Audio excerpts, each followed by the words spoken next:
Please note that this was filmed a few weeks before the start of the 2017 NFL season, so anything I say in this video could change from when it was filmed and the actual start of the season. Hey guys, I can't believe it. Summer's pretty much almost over already, and my Cincinnati Bengals are gearing up for the 2017 NFL season.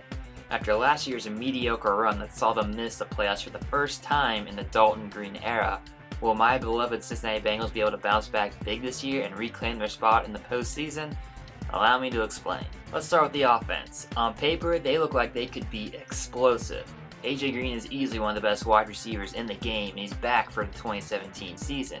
Brandon LaFell and Tyler Boyd both stepped up last year after Green went down with an injury, and I would expect them to continue that trend of playing better this year.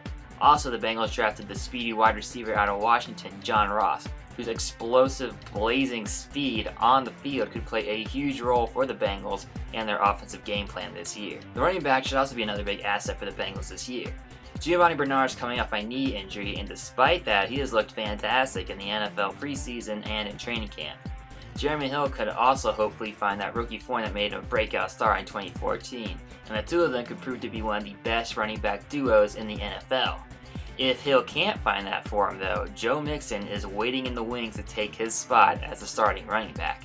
Now, despite Mixon's infamous incident in college at the University of Oklahoma, he is a Cincinnati Bengal, and all I can do as a Bengals fan is hope he makes the most out of this opportunity and change how people perceive him.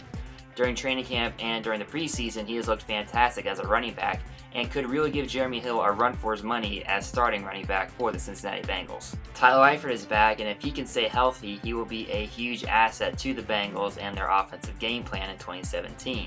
2015 proved that he was a huge target for Andy Dalton to throw and was one of his most favorite receivers to throw to. If he can stay healthy, the offense will be incredible. Also, we also need another fantastic year from Andy Dalton. 2015, like Eifert, showed that Dalton has what it takes to be a game changer in the NFL.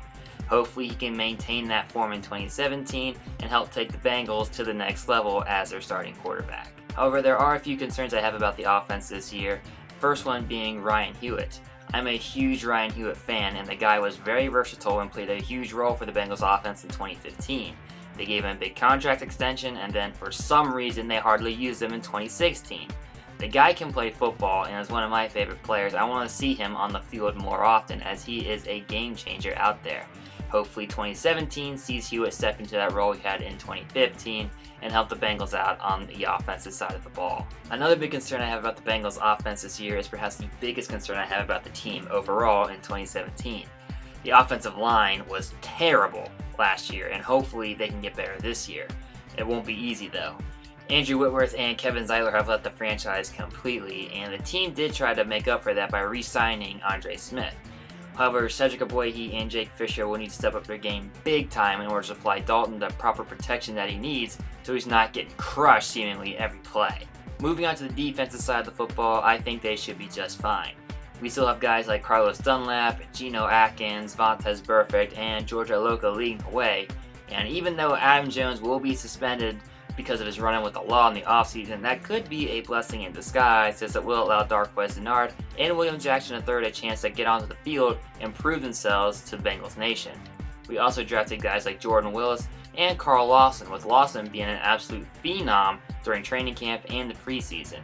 Overall, I feel like the defense should be in great shape for 2017. The last point I'm going to address in this Bengals season outlook video is the kicking situation, and I believe this is actually the first time I've ever addressed the kicking situation in a Bengals season outlook video.